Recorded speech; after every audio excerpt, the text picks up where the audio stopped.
Hello my dear friends, मैं हरीश त्रिवेदी। आज कुछ नया लाने के बच्चे में था तो सोचा कि कुछ नया ले चला जाए। तो आज मैंने जो है हिंदी के कुछ प्रश्नों को उठाया है जो कि आपके सभी एग्जामों में, चाहे वो वनडे एग्जाम हो या पीसीएस के या यूपीएससी के या यूपी पेट या बीटीसी, मतलब किसी भी एग्जाम के लिए आपको फायदा करेगा। तो चलिए शुरुआत करते हैं प्रश्नों के श्रृंखलाओं से। ये प्रश्नों में सबसे पहला प्रश्न है आप लोगों के लिए, भाषा की सबसे छोटी इकाई है। क्या आप लोग मुझे कुछ बता सकते हैं कोई इसका आंसर, ये क्या हो सकता है? ओके, मैं बताता हूँ। इसका आंसर है वर्ण। भाषा की जो सबसे छोटी इकाई होती है वर्ण, इसको वर्ण ना, अगर वर्ण के अलावा भी कुछ और, स्वर तो ये है नहीं, स्वर तो ये चीज है, तो स्वर तो है नहीं इसका। वर्ण को ध्वनि भी कह सकते हैं,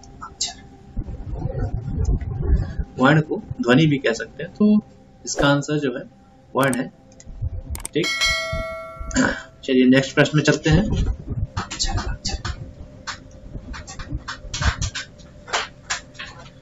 प्रश्न नंबर 2, वर्णमाला कहते हैं।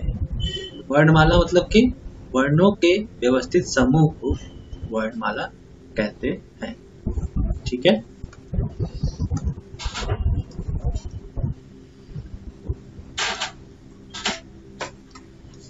अगले प्रश्न पे चलते हैं।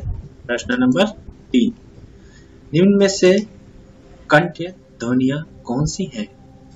तो ये सब तो आपको पता ही होगा कि शुरू से ही कक्षाओं में जो भी क्लासेस चलते थे उस समय में आपने पढ़ा होगा, 1 से लेकर 12th जितने तक भी आप पढ़ रहे हो या पढ़ रहे हो, उसमें सभी में दिया हुआ था। और ये हिंदी के सबसे महत्वपूर्ण प्रश्नों में से एक है।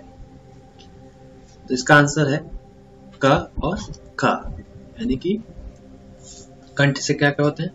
क, ख, ग, घ, अंगा।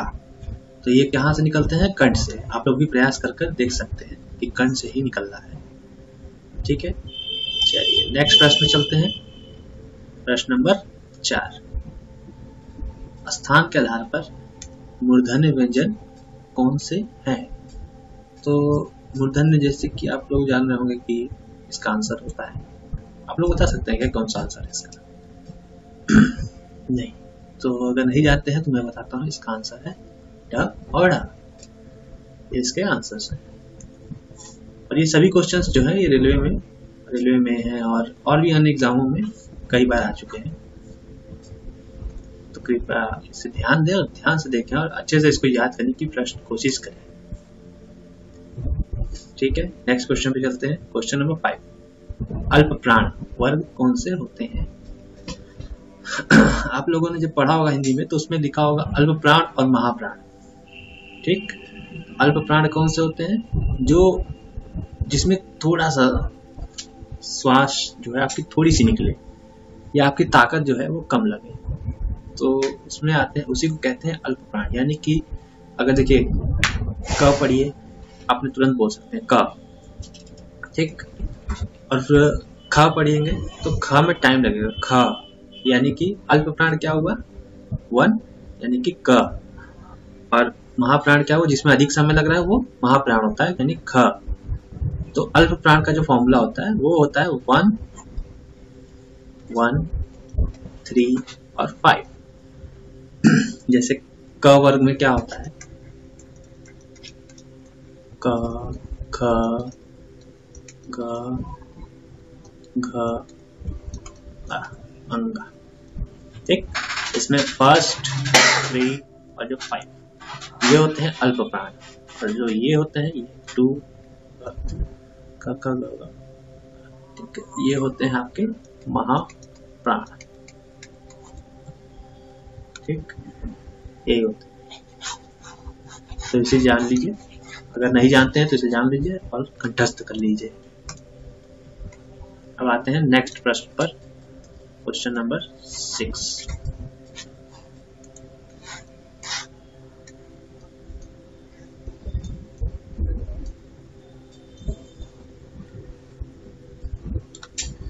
क्वेश्चन नंबर 7 है और क्वेश्चन नंबर 6 है निम्न में से नासिकीय व्यंजन कौन सा होता है। नासिकीय मतलब कि जो नाक से बोले जाते हैं, जैसे कि इसमें आंसर बता सकते हैं आप लोग।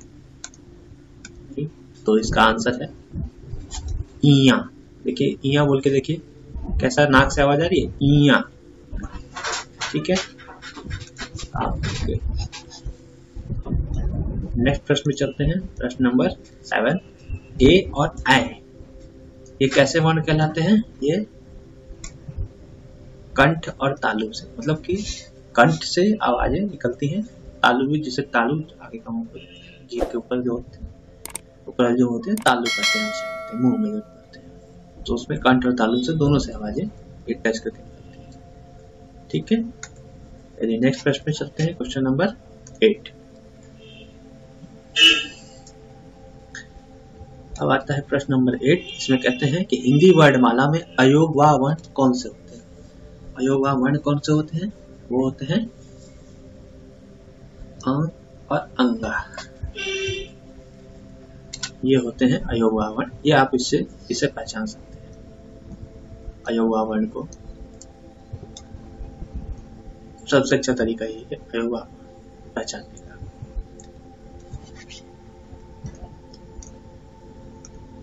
प्रश्न नंबर 9, निम्न में से बताइए कि किस शब्द में द्वित्व व्यंजन है।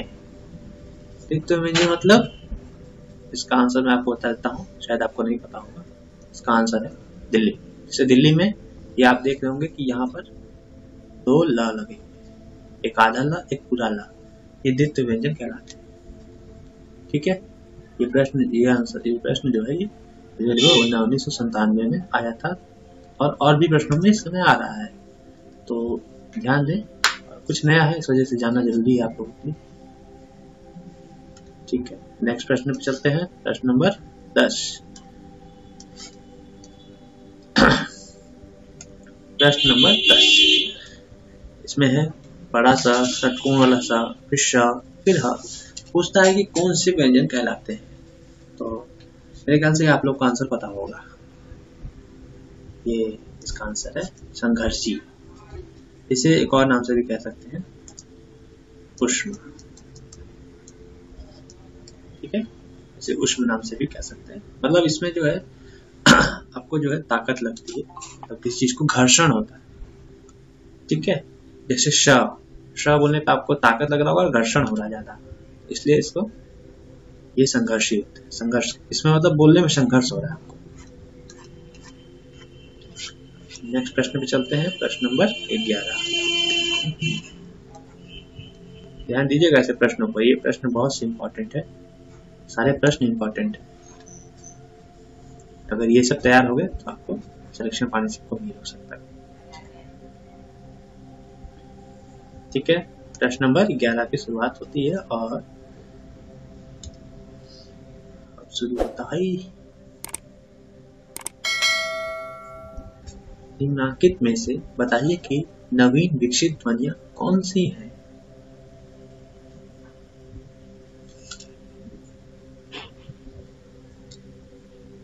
इसका आंसर है बड़ा श और स, छोटा श कहते हैं। प्रश्न नंबर 12 पे चलते हैं। निम्न में से कौन सा घोष वर्ण है। क्या आप लोग इसका आंसर दे सकते हैं।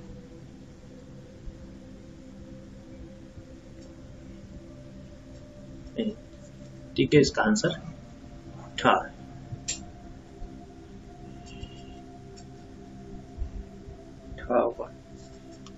चलिए नेक्स्ट प्रश्न में चलते हैं।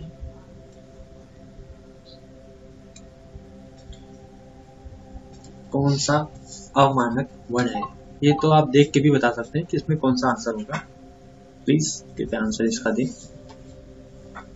ये B.Ed 1999 में आया था, तो हो सकता है कि आगे भी ऐसे प्रश्न आए। जैसे कि इसका आंसर मैं आपको बता देता हूँ। इसका आंसर वह है जिसमें ये निकला हुआ, ये चीज देख रहे हैं आप, तो ये कहीं भी आपने आज तक देखा नहीं होगा। कभी भी ऐसे किताबों में या कहीं प्रश्नों में ऐसा करके नहीं देखा होगा। तो इसका आंसर यही है ठीक है, चलिए नेक्स्ट प्रश्न में चलते हैं। अब पूछता है यहाँ पर कि ये देखिए क, ग, ज, प ध्वनियां किसकी है, लेकिन आपने इस पे ध्यान दिया होगा, यहाँ क के नीचे एक बिंदी लगी हुई है, ग के नीचे एक बिंदी है, ज के नीचे एक बिंदी है, प के नीचे एक बिंदी है। तो जब भी कभी ऐसा इस प्रकार के बिंदी वाले ऐसे शब्द आते हैं किसी भी वर्ण पे लिखे हो, तो उसका आंसर हमेशा अरबी और फारसी होता है। ठीक है, तो इन चीजों पर आप ध्यान दें और ये अच्छा प्रश्न है। ठीक है, नेक्स्ट प्रश्न में चलते हैं। सबसे हल्का सवाल आ गया आप लोगों के लिए, हिंदी में मूलतः वर्णों की संख्या कितनी है? अब ये आंसर कोई ना दे पाए तो फिर बेकार है, क्योंकि ये तो सबसे शुरुआती चीज है। ठीक है, इसका आंसर 52। ठीक है, नेक्स्ट आते हैं क्वेश्चन नंबर 16 पर। छ, यहाँ पूछ रहा है आपसे छ ध्वनि कैसी है, किसके अंतर्गत आती है? तो छ जो है वो तालु से बोला जाता है। देखिए छ बोल के देखिए, छ बोलेंगे तो जो मुंह का ऊपरी भाग है दांत के पास वाला, उसके पास जाके जीभ आपकी टकराती है, तो उसको तालु कहते हैं। ठीक है, छ बोल के देखिए, आपको अंदाजा हो जाएगा कि कहाँ से इसकी आवाज जो है कहाँ से निकल रही है। ठीक है, चलिए नेक्स्ट क्वेश्चन पे चलते हैं। Question number 17। इसमें पूछ रहा है कि हिंदी शब्दकोश में छ का क्रम किस वर्ड के बाद आता है? तो ये देखिए सब इंस्पेक्टर 2002 में आया था, और अभी हाल में ही यूपी पीसीएस का जो एग्जाम हुआ था पिछले साल, उसमें ये सीसेट में ये क्वेश्चन आया था। 2021 में ये क्वेश्चन आया था, सीसेट का बता रहा हूँ। तो अच्छा सवाल है, इसमें इसे ध्यान दें अच्छे से, और इसका आंसर है क। छ जो है वो क, उसके नीचे ये हलंत और श से मिलकर बना, षटकोण वाला श से मिलकर बना है, इसलिए वो क्रम में छ जो है इस क्रम में क के बाद आएगा। ठीक है, अच्छा सवाल है। अब क्वेश्चन नंबर 18 पे चलते हैं। पूछता है कि ज्ञ वर्ण जो है किन वर्णों के संयोग से बनता है? तो इसका आंसर है बी, ज के नीचे एक हलंत है और फिर इया। ठीक है, तो जब भी ये संयुक्त वर्ण जब भी बने होते हैं, संयोग या संयुक्त वर्ण जो भी कहते हैं, उसके नीचे जो पहला शब्द होता है, पहला वर्ण, वो उसके नीचे हलंत लगा होता है। इस चीजों का आप ध्यान दें, अगर नहीं आता है तो कम से कम ये ध्यान दें कि हलंत लगा होता है तो वो आंसर हो सकता है। ठीक है, चलिए फिर नेक्स्ट प्रश्न में चलते हैं। प्रश्न नंबर 19। प्रश्न नंबर 19 पर आते हैं। प्रश्न नंबर 19 है, अघोष वर्ण कौन सा है? अघोष वर्ण जो होते हैं वो आपके आ, ठीक है, आ एक अघोष वर्ण होता है। नेक्स्ट प्रश्न में चलते हैं, 19 से 20 पर चलते हैं।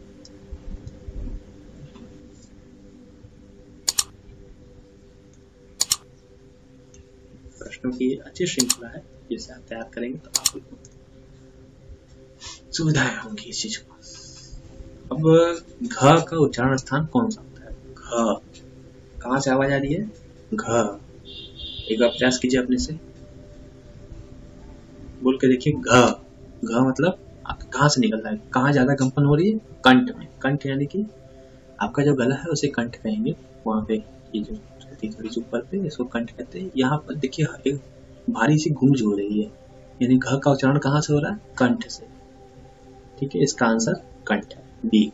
ठीक, अब अगले प्रश्न पे चलते हैं। प्रश्न नंबर 21, इनमें संयुक्त व्यंजन कौन सा है? तो आपको पता ही संयुक्त व्यंजन कौन से है। ठीक है, संयुक्त व्यंजन है आपका ज्ञ।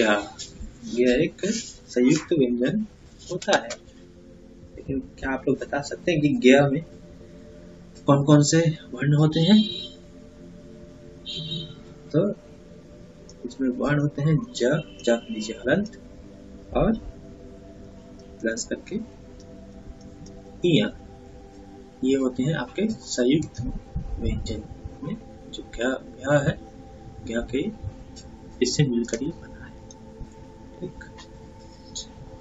ठीक है, अब चलते हैं क्वेश्चन नंबर 22। निम्नलिखित में से कौन सा वर्ण उच्चारण की दृष्टि से दंत नहीं है? तो दंत में कौन कौन से आते हैं आपको पता है कि नहीं?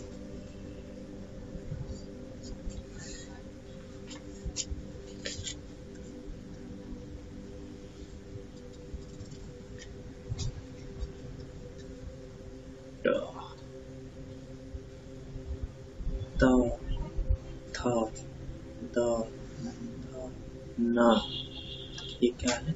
ये दंत वाले हैं। लेकिन जो ट होता है, ट, ठ, ड, ढ, न, ये आपके मूर्धन्य होते हैं। ठीक, इसलिए यह दंत वाले नहीं है। दंत वाले कौन से होते हैं? त, थ, द, ध, न। ठीक है, ठीक है, चलिए आज इतना ही काफी है आप लोगों के लिए।